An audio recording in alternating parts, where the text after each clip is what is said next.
तो बिहार दिवस मनाने की प्रेरणा जब बिहार सरकार को मिली तो आपको आश्चर्य होगा कि जो वर्तमान सरकार है इसने केवल बिहार की धरती पर गांधी मैदान के साथ साथ सारे सरकारी स्कूल महाविद्यालय संस्थान में ही यह बिहार दिवस मनाने का गौरव शुरू नहीं किया, बल्कि ये बिहार सरकार ने भारत के अलग अलग राज्यों में भी जाकर वहां पर बिहारियों को बुलाकर, वहां के सरकार को बुलाकर बिहार दिवस मनाने का काम शुरू किया। ये नहीं समझना है कि केवल 22 मार्च को केवल बिहार में ही बिहार दिवस मनाया जा रहा है।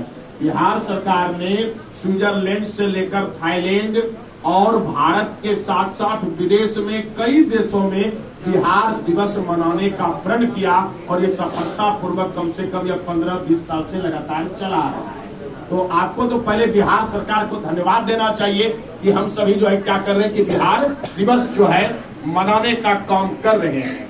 लेकिन आपको केवल इस बिहार दिवस के मौके पर यह याद रखना होगा कि जिस बिहार दिवस का गौरव आज सब लोग गा रहे हैं वह बिहार आखिर है क्या। आप जब मानचित्र में देखते हैं तो आप यह बिहार जो यहाँ से देख रहे हैं अभी बस इतना सा ही बिहार आपको नजर आ रहा है जो प्रेजेंट बिहार है, लेकिन पहले यह बिहार आपका इस तरीके से यह पूरे बिहार है। आप देख रहे हैं क्या, ये इतना बड़ा बिहार था, मतलब बिहार, झारखंड और उड़ीसा, जिसको ओडिशा कहते हैं, इतना बड़ा बिहार था। हम जब बिहार की गौरव का बात करते हैं तो इतने बड़े बिहार की बात करते हैं। लेकिन जो भी बात हो, आप जानते हैं कि इस बिहार की धरती से क्या हो गया कि उड़ीसा भी अलग हो गया। ये तो अंग्रेज के जमाने में ही हो गया, तो बोला ठीक है जाने दो। लेकिन आपको पता है इससे घटा क्या हुआ, बिहार के पास ये जो समुद्र था, इतना बड़ा एरिया समुद्र का, जिससे व्यापार बिजनेस तरह तरह का देश विदेश में होता था, वो हम सबका खत्म हो गया क्योंकि हम सबका बॉर्डर समुद्र से कट गया। समझे, तो ये बहुत बड़ा नुकसान पहुंचा। चलो फिर भी यह चिंता तो था ही, लेकिन इसके बाद यह जो एरिया देख रहे हैं इतना बड़ा अपना बिहार बच गया।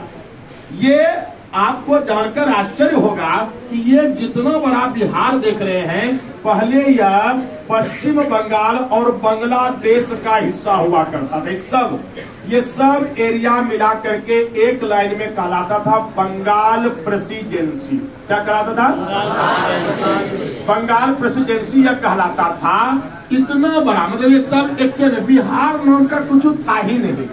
बिहार को विहार कहते थे क्योंकि यहाँ बौद्ध परंपरा के जितने भी शिष्य रहते थे, तो जहाँ पर बौद्धिस्ट रहते थे उस स्थान को कहते थे विहार, इसलिए इसको लोग विहार विहार कहते थे। लेकिन बिहार कोई अपना राज्य नहीं था। एक बार जब डॉक्टर सच्चिदानंद सिन्हा पढ़ करके आ रहे तो उसको पूछा कहाँ से आए हो, तो बोल दिया बिहार। तो पता नहीं कौन बिहार है। जब बोला बंगाल, तब जो है उसका आइडेंटिटी हुआ कि अच्छा तुम बंगाल से हो, ऐसे बोलो बंगाल से हो, बिहार का बोलते हो जी। उसको इतना गुस्सा आया, बोला अब जाकर के सबसे पहले हम जो है ना बिहार को बनाएंगे। और जब विवाद शुरू हुआ तो बंगाल से अलग करके सच्चिदानंद सिन्हा के नेतृत्व में हजारों बिहारियों ने इसमें भाग लिया। तब जाकर के बंगाल से बिहार अलग हुआ। तो बंगाल से जब बिहार अलग हुआ तो इतना बड़ा हुआ, बिहार, झारखंड, उड़ीसा। लेकिन किस्मत देखो, बाद में उड़ीसा अलग हो गया। फिर भी बिहार को बर्दाश्त था, लेकिन हद तो तब हो गया जब 2000 ईस्वी में क्या हुआ, झारखंड अलग हो गया। लेकिन झारखंड के अलग होने से इतना दुख हुआ क्योंकि यहाँ पर क्या था कि सोना, चांदी, अबरक, डायमंड से लेकर कोयला सब कुछ जो है इसी बिहार की धरती पर था। लेकिन जब ये अलग हो गया तब केवल अपना बिहार बचा और बिहार की मिट्टी और बिहार की गंगा। तब जाकर के कुछ लोक गीत ने गाया कि जब झारखंड अलग हो गया तो मिसरी मलाई खइयो, खइयो तर बुलंद, अब जइयो झारखंड, अब खइयो शकरकंद। मतलब अब भैया बिहार में बचा क्या, खाली खाओ शकरकंद और मिश्री मलाई। कि सब तो झरिया से लेकर के जो है गिरिडीह सब चला गया किधर, झारखंड। नलमटिया से लेकर धनबाद कहाँ चला गया, लेकिन अब देखो अपना वो बिहार जो कि कहीं पानी के अभाव में मर रहा था और एक वो बिहार जहां पानी में डूब के मर रहा था, यही तो बिहार बचा। लेकिन अपने वर्तमान सरकार ने इस बिहार के एक एक चीजों पर इतना असरदार प्रभाव किया कि आज बिहार बहुत प्रगतिशील है। लेकिन आपको हम एक संदेश देना चाहते हैं कि आज बिहार शिक्षा में सबसे लास्ट नंबर पर है, जनसंख्या घनत्व में 1 नंबर पर है, समझ रहे हैं, बेरोजगारी पर 1 नंबर पर है, गरीबी में 1 नंबर पर है, भूखमरी में 1 नंबर पर है। सबसे ज्यादा गरीब कहाँ? बिहार में। ऐसा क्यों? प्राचीन काल का बिहार, शिक्षा का बिहार, पूरे दुनिया को ज्ञान देने वाला बिहार था, लेकिन आज इतना क्यों स्थिति खराब है? उसका एक उदाहरण समझ लो, क्योंकि इस बिहार की धरती का जो आक्रमणकारी आया, एजुकेशन सिस्टम को समाप्त कर दिया। शिक्षा के एक एक विश्वविद्यालय को, विक्रमशिला, नालंदा हो या फिर इस तरह का कोई विश्वविद्यालय हो, सबको नष्ट कर दिया, सबको मूर्ख बना दिया।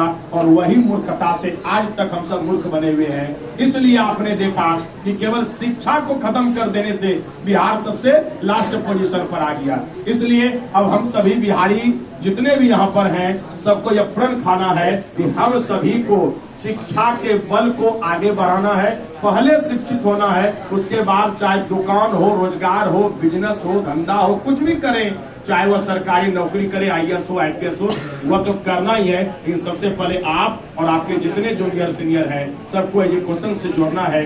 यही बिहार दिवस का संदेश है। पहले शिक्षा और उसके बाद आपको उद्यमता मिलेगा, समझ गए? तब यह नारा बुलंद हो जाएगा कि एक बिहारी सब पर भारी। नहीं तो फिर केवल नारा होगा यहाँ पर है बेरोजगारी, समझ रहे हैं ना? तो तुम सब प्रण खाएगा ना, एकदम BA MA तक करोगे ना? ठीक है, तो सभी जो है करना, यह बिहार दिवस खूब अच्छा से मनाना, ठीक है?